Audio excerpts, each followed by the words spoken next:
नमस्कार, बहुत स्वागत है आपका न्यूज़ 18 का डिजिटल प्लेटफॉर्म आप देख रहे हैं। मैं हूं आपके साथ ऋतु सिंह। मेरे साथ जुड़ गए हैं मेरे सहयोगी अक्षय। और अक्षय, रोजाना बात कर रहे हैं क्योंकि बिहार में ऐतिहासिक पल आने वाला है। तारीख सामने आ चुकी है, नाम सामने आ चुका है, अब तो पर्चा भी बंद हो चुका है। इंतजार है पर्चा खुलने का, लेकिन आज क्या अपडेट है उस पर भी बात करेंगे क्योंकि नीतीश राज अब खत्म हो रहा है। लेकिन उसके पहले कल होने वाली है आखिरी कैबिनेट बैठक। नीतीश सरकार की इसे बैठक कहा जा सकता है। ये कितनी महत्वपूर्ण होगी और फिलहाल क्या बड़ा अपडेट अक्षय लेकर आए हैं, सबसे पहले उस पर बात अक्षय। पूरे बिहार वासियों को प्रणाम, नमस्कार। देखिए, कल का जो दिन है वो पूरे बिहार के लिए बहुत बड़ा दिन रहने वाला है। कल यानी मंगलवार का दिन पूरे बिहार के लिए बहुत बड़ा दिन है। इसी के साथ अभी जो हम बात करने के लिए जा रहे हैं, ये बिहार के सीएम को लेकर के, नई सरकार को लेकर के अब तक की सबसे बड़ी खबर है। हमने जितनी भी खबरें की है उसमें सब अब तक की सबसे बड़ी खबर है। चूँकि लगभग जो है वो तारीख तो पता चल ही गया है कि वो कौन सी तारीख है, समय भी पता चल गया है।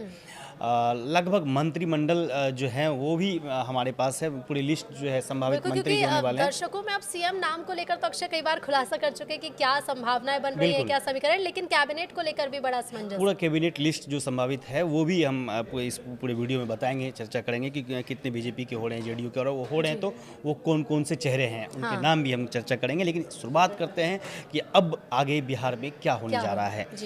बिहार में देखिए, पटना में मीटिंग चल रही है, लगातार मीटिंग का दौर है। एक तरफ जहां मीटिंग सीएम आवास में हो रहा है, तो सम्राट चौधरी के आवास में भी मीटिंग हो रहा है। अब सम्राट चौधरी मीटिंग क्यों कर रहे हैं? क्या सम्राट चौधरी सीएम बनने जा रहे हैं? तो कई सवाल है, कई कयास है, लेकिन चर्चाएं करते हैं शुरुआत से ही। शुरुआत ये कि 25 से 30 पे से नीतीश वाला पोस्टर जेडीयू कार्यालय से हटा दिया गया जी। ये पोस्टर, ये सिर्फ एक पोस्टर नहीं हटा है, बल्कि एक समझिए तो नीतीश युग का अब अंत कहा जा रहा है या हो गया, क्योंकि जेडीयू की ओर से ही ये पोस्टर जेडीयू कार्यालय से हटाए गए हैं। यानी 25 से 30 फिर से नीतीश जो पोस्टर थे उससे हटाए जाने का साफ मतलब है कि नीतीश युग का अंत हो गया है। जी। नीतीश कुमार कल जो है इस्तीफा देंगे, लेकिन उससे पहले 11 बजे जो है नीतीश कुमार का मंत्रिमंडल को लेकर के जो है मीटिंग होगी, मीटिंग होनी है जी। हाँ, अंतिम कैबिनेट मीटिंग नीतीश कुमार का ये कहा जाए। जो मुख्यमंत्री, बतौर मुख्यमंत्री वो मीटिंग करेंगे, लेकिन ये मुख्यमंत्री ये जो मीटिंग होगा, ये जो कार्यक्रम होगा, ये कोई आम मीटिंग नहीं होगा। ये चूँकि मुख्यमंत्री, सीएम मुख्यमंत्री का जो है, सीएम नीतीश का जो है ये अंतिम आखिरी कैबिनेट बैठक होगी, तो इसमें कई तरह के फैसले लिए जा सकते हैं और बहुत महत्वपूर्ण फैसले लिए जा सकते हैं। यानी कि हम कह सकते हैं कि जिन फैसलों का लंबे समय से इंतजार था, कल वो फैसले हो सकते हैं। बिल्कुल। नीतीश कुमार अपनी ओर से, अब होता है ना कि अब जा रहे हैं तो कुछ और दे दे बिहार को, तो बड़ी कुछ बहुत बड़े कुछ बड़ा तोहफा बिहार को कल मिल सकता है। 11 बजे का इंतजार कीजिए। 11 बजे नीतीश कुमार जो है, नीतीश कुमार की कैबिनेट की मीटिंग है। उसके बाद फिर नीतीश कुमार जो है प्रेस कॉन्फ्रेंस करेंगे और फिर सीएम नीतीश का इस्तीफा होगा। इस्तीफा के बाद नीतीश कुमार राज्यसभा के पास अपना इस्तीफा सौंपेंगे। लेकिन इस्तीफा के बाद इधर ये हुआ 11 बजे जेडीयू की ओर से हमने बात किया। हाँ, लेकिन इधर बीजेपी को में क्या चल रहा होगा, बीजेपी महकमे में क्या चल रहा होगा, तो वहाँ शिवराज सिंह चौहान पहुँचेंगे कल। 2 बजे जो है बीजेपी विधायक दल का बैठक है, और उस बैठक में जो विधायक दल का नेता बीजेपी की ओर से चुना जाएगा। और उसके बाद जब इधर जेडीयू की चर्चाएं हो रही होगी या सरकार का जब मीटिंग चल रहा होगा, इधर बीजेपी का चल रहा होगा, उसके बाद जितने भी दल हैं आपके, चाहे वो लोजपा हो, चिराग पासवान की पार्टी या उपेंद्र कुशवाहा की पार्टी हो, हाँ, घटक दल हैं, सब अपने अपने विधायकों से चर्चा करेंगे। चूँकि और की संख्या कम है तो उसका एक समय निर्धारित नहीं है, लेकिन बाकी लोग भी चर्चा करके 4 बजे एनडीए के विधायक दलों की बैठक है, जिसमें ये तय किया जाएगा कि कौन इस विधायक दल के नेता होंगे। एनडीए के विधायक दल के नेता के लिए जो समय है वो 4 बजे डिसाइड किया गया, और उसके पहले सभी दल अपने अपने विधायकों के साथ बैठक करेंगे। बिल्कुल, यानी 4 बजे जो एनडीए की बैठक है वो शुरू हो जाएगी, तो इसके अंत तक में पता चल जाएगा कि कौन होंगे बिहार के सीएम। लेकिन ऐसा नहीं कि हम अभी आपको आगे बताने जा रहे हैं कि कौन से नाम हैं जो सबसे आगे चल रहे हैं। और क्योंकि अक्षय जो भी जानकारी देते हो कि पुष्टि कुछ ही घंटों में हो भी जाती है। बिल्कुल।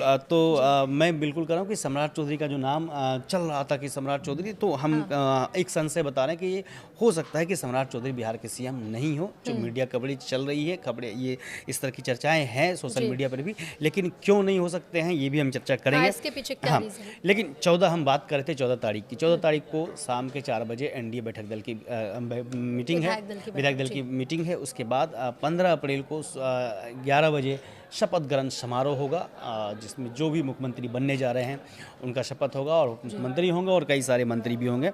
एनडीए विधायक दल की बैठक में 11 बजे जो है ये होगा शपथ ग्रहण समारोह। अब हम चर्चा करते हैं कि कहाँ पे क्या चल रहा है, आज के तारीख में क्या क्या हुआ। आज देखिए बिहार के राज्यपाल के साथ राज्यपाल के सचिव से उप मुख्यमंत्री सम्राट चौधरी की मुलाकात हुई। मुलाकात जब हुई तो कई चर्चाएं तेज हो गई कि सम्राट चौधरी ही मुख्यमंत्री बनने जा रहे हैं। हाँ। एक और जेडीयू सीएम आवास में जो है संजय झा, केंद्रीय मंत्री लल्लन सिंह, मंत्री जमा खान और वरिष्ठ नेता हैं विजेंद्र यादव, इन लोगों की मुलाकात जो है नीतीश कुमार से होती है। तो अटकलें तेज हो जाती है कि जो चर्चाएं चल रही थी कि नीतीश कुमार अभी भी नाखुश हैं, नाराज़ हैं, वो फिर से चर्चाएं होने लगी कि नीतीश अभी भी नाराज़ ही चल रहे हैं। तो ये तो कहा जा रहा था कि नीतीश कुमार नाराज़ थे, लेकिन बात और जो स्थिति थी वो लगभग सामान्य हो गई है और अब चर्चाएं कुछ नहीं है। अब ये कंफर्म है, ये तय मानिए कि बिहार में बीजेपी के मुख्यमंत्री बनेंगे और डिप्टी सीएम जो है वो जेडीयू की ओर से होंगे। ये फॉर्मूला तो तय है, ये फॉर्मूला तय है। सीएम होने वाला है तो बीजेपी लड़ाई जो थी वो लड़ाई थी गृह मंत्रालय को लेकर। अब उसमें क्या है वो अपडेट, हर राज्य के लिहाज से गृह मंत्रालय अगर सीएम के बाद किसी मंत्रालय पर नजर जाती है या फिर मंत्रालय में जैसे सबसे ज्यादा इंपॉर्टेंट माना जाता है तो वो फिर गृह मंत्रालय, और इसी को लेकर यहाँ पर भी पेच फंसा हुआ था। बिल्कुल। और चर्चाएं करते हैं कि क्या कौन कौन से कैबिनेट में कौन कौन से नाम हो सकते हैं अक्षय, क्योंकि कैबिनेट को लेकर अब ये तो तय हो गया है कि डिप्टी सीएम किस दल से होंगे, सीएम किस दल से होंगे, बीजेपी का जो सूखा है वो खत्म होने वाला है। लेकिन कैबिनेट में सामंजस्य किस तरह से बैठाया जाएगा, फॉर्मूला इसका क्या हो सकता है, क्या बातचीत अभी कैबिनेट को लेकर हुई और संभावित नाम जो आप लेकर आए हैं वो भी बता दीजिए। बिल्कुल, जेडीयू कोटे से 9 मंत्री बनाए जाएंगे, बीजेपी से 11 हैं और बाकी जो घटक दल हैं वह उनसे जो है 4 मंत्री का नाम अब तक आ रहा है। यानी कि अगर मुख्यमंत्री को जोड़ करके बात करें तो बीजेपी की ओर से 11 मंत्री होंगे, अगर कुल 11 मंत्री मुख्यमंत्री के साथ। बिल्कुल। और जेडीयू से 9 होंगे। जहाँ तक डिप्टी सीएम का नाम है तो उसमें निशांत कुमार का ही नाम है, विजेंद्र यादव का नाम चल रहा है, विजय कुमार चौधरी हैं, श्रवण कुमार हैं, अशोक चौधरी हैं, लेसी सिंह हैं, मदन सहनी हैं, जमा खां हैं, सुनील कुमार है। ये सारे नाम जेडीयू की ओर से हैं।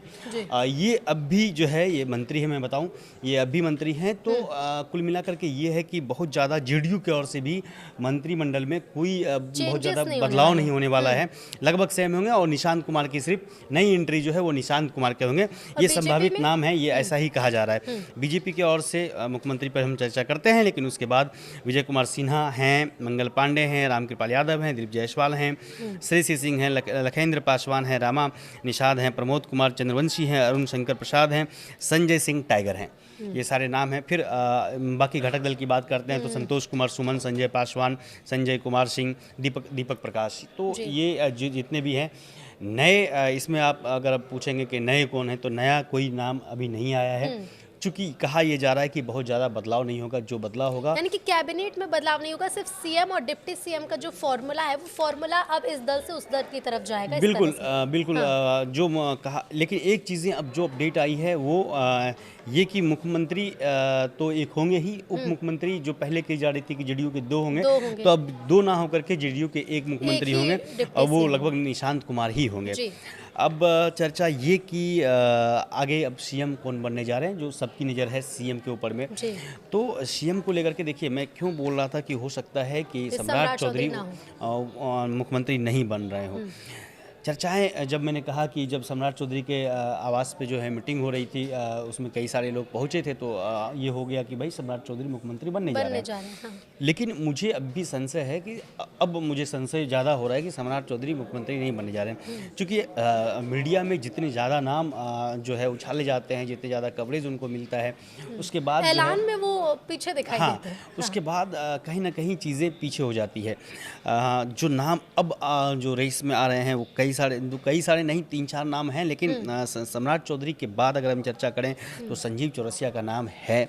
जनक राम हैं, श्रेयसी सिंह हैं, धर्मशिला गुप्ता हैं, साथ ही साथ रेणु देवी हैं, लेकिन विजय सिन्हा भी हैं। लेकिन एक नाम मैं चर्चा कर रहा हूँ, नित्यानंद राय का। हाँ। नित्यानंद राय का नाम मतलब आप कहिए कि बहुत ज़्यादा मीडिया में इसे नहीं दिखाया गया है। सीएम को लेकर कभी लेकिन उनका नाम राम जन्मभूमि आंदोलन के समय से नित्यानंद राय बीजेपी में हैं। साथ ही साथ नित्यानंद राय यादव समाज से आते हैं, यादव समुदाय से आते हैं। एक बहुत बड़ी संख्या है बिहार में। साथ ही साथ आरजेडी का जो वोट बैंक है उस पर साधने की एक बड़ी कोशिश नित्यानंद राय को लेकिन जातिगत समीकरण और क्षेत्रीय समीकरण काफी संतुलित होगा। बिल्कुल, बिहार में देखिए, बिहार में चूंकि जातीय समीकरण बहुत जो है महत्वपूर्ण है, तो अगर इस लिहाज से देखा जाए तो नित्यानंद राय का मुझे नाम लग रहा है। साथ ही साथ दूसरा चर्चा करें तो संजीव चौरसिया का भी नाम चर्चा में है कि वो, क्योंकि वो संगठन के बहुत पुराने सिपाही कहे जाते हैं और कर्मठ सिपाही कहे जाते हैं। भाजपा एक दाव संजीव चौरसिया पर लगा सकती है। और चूंकि एक चीज़ देखिए कि महिला आरक्षण की बात हो रही है, महिला आरक्षण के नारी शक्ति वंदन अधिनियम के जो अभी संसद में भी इन पर चर्चा हो रही है, इस पर बिल पास होने हैं, तो उसको लेकर के अब देखिए 15 को जो है यहाँ पे संसद का कार्यकाल जो है शुरू होने के लिए होना जा रहा है, उस पर बातचीत होने जा रही है और 15 को शपथ ग्रहण है। तो हो सकता है कि महिलाओं को भी आगे बढ़ाया जाए, महिला सीएम भी हो सकती हैं। अगर महिला सीएम का चर्चा हो, अगर बीजेपी महिला सीएम को लाती है तो कहीं ना कहीं उसमें जो है धर्मशिला गुप्ता या फिर श्रेयसी सिंह का नाम होगा या फिर रेणु देवी हो सकती हैं। क्योंकि अभी आप देखिए कि पीएम मोदी भी महिलाओं को लेकर के जो बातचीत है वो कर रहे हैं। साथ ही साथ जो हमने अधिनियम की बात करी कि नारी शक्ति वंदन अधिनियम भी है, तो ये काफ़ी महत्वपूर्ण फैसला होगा अक्षय, अगर किसी महिला को कमान सौंपी जाती है, और ऐतिहासिक तो फिर और ज़्यादा हो जाएगा। बिल्कुल, बिहार में अब तक जो है राबड़ी देवी के बाद कोई भी महिला मुख्यमंत्री नहीं बनाई गई। और राबड़ी देवी किस स्थिति परिस्थिति में बनी थी वो भी लोगों को पता है कि चूंकि लालू यादव जेल जा रहे थे, तो उस स्थिति में जो है राबड़ी देवी को मुख्यमंत्री बनाया गया था। तो अब चूंकि बिहार में अब तक मुख्यमंत्री जो है महिला नहीं है, तो हो सकता है कि अगर महिलाओं का नाम आएगा तो सबसे पहले उसमें धर्मशिला गुप्ता या फिर रेणु देवी या फिर श्रेयसी सिंह का नाम चर्चाओं में चल रहा है। जी बिल्कुल, और ऐसे में अब इंतजार अक्षय इसी बात का है कि कैबिनेट को लेकर, क्योंकि बहुत ज़्यादा उथल पुथल कैबिनेट में देखने को नहीं मिलेगी, इससे फॉर्मूला बदलने जा रहा है। देखिए, कल जब से नीतीश कुमार फिर जब से पटना पहुंचे हैं, तो कई सारे मंत्री उनसे मिलने के लिए लगातार कोशिश कर रहे हैं और मिल भी रहे हैं। कई सारे बैठकें हो रही है। तो यही चीज़ें हैं कि हर मंत्री को ये चिंता थी कि हम कहीं मेरा नाम मंत्रालय उसके पास रहने वाला है। लेकिन एक चीज़ें है कि मंत्रिमंडल तो वही रहेंगे, लेकिन फिर बदल हो सकते हैं। अलग अलग मंत्री को दूसरे मंत्रालय में शिफ्ट किया जा सकता है, लेकिन मंत्री तो वो होंगे। तो उन मंत्रियों को ये डर था, तो लगातार सीएम से मिलना या फिर अपने अपने स्तर से जो है प्रयास कर रहे थे कि उनका नाम कहीं कट तो नहीं रहा है। तो इसी कड़ी में कई मंत्री को हमने जो है नीतीश कुमार के पास जाते देखा, सीएम नीतीश कुमार के पास जाते देखा, सीएम आवास में जाते देखा।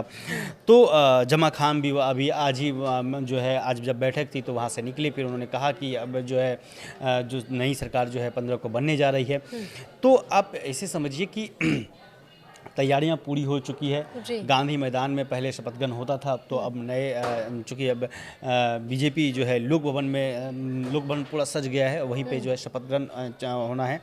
अब 15 तारीख का बस इंतज़ार है। अब कुछ ही घंटे रह गए हैं, जब पता चल जाएगा कि कौन होंगे बिहार के मुख्यमंत्री। सबसे ज़्यादा इंतज़ार जो है अक्षय, वो बीजेपी के समर्थक कर रहे होंगे, क्योंकि ये सिर्फ बदलाव नहीं है, ये बीजेपी के लिए एक बड़ा मौका है, और ये वो मौका है जिसका सालों से इंतज़ार किया जा रहा था। पहली बार आज़ादी के मतलब बिहार में जो है बीजेपी का मुख्यमंत्री होने जा रहा है। चूँकि घटक दल में थे, छोटे भाई के रूप में थे, छोटे भाई के भूमिका में सरकार में उन्होंने जो है निभाया है, लेकिन अब पहली बार ऐसा मौका मिला है बीजेपी को। तो उस स्थिति में कहीं ना कहीं बीजेपी जो बातें कही जा रही है बार बार कि संघ के साथ गठजोड़ के साथ एक नए सीएम को यहाँ पे लाना चाहती है, ऐसा कहा जा रहा है।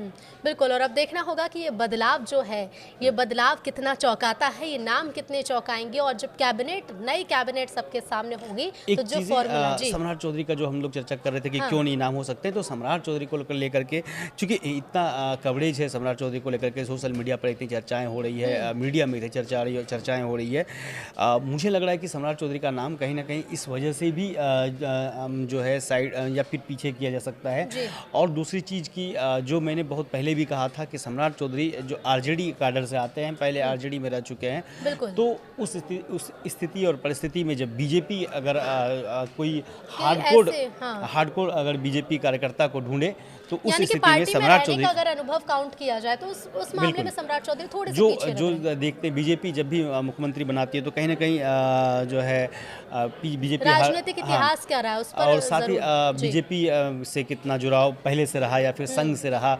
हालांकि कई जगह ऐसे ऑप्शन नहीं है उनके पास में, जैसे आप असम में देख सकते हैं, असम में ऐसा ऑप्शन नहीं है उनके पास में, तो बीजेपी बिहार में भी ऑप्शन कम दिख रहे हैं। लेकिन अगर चूंकि बीजेपी फिलहाल सबसे बड़ी संख्या में है यहाँ बिहार में, तो ऐसी स्थिति में बीजेपी चाहेगी कि कहीं संघ से जुड़े लोग या फिर बीजेपी के हार्ड कोडर जो चेहरे हैं वो आए, तो उस स्थिति में सम्राट चौधरी का नाम कट जाएगा। बिल्कुल, और देखना होगा अक्षय कि किसे सौंपी जाएगी बिहार की कमान और मुख्यमंत्री के रूप में किसे चुना जाएगा, और फिर कैबिनेट का फॉर्मूला क्या होगा। नमस्कार।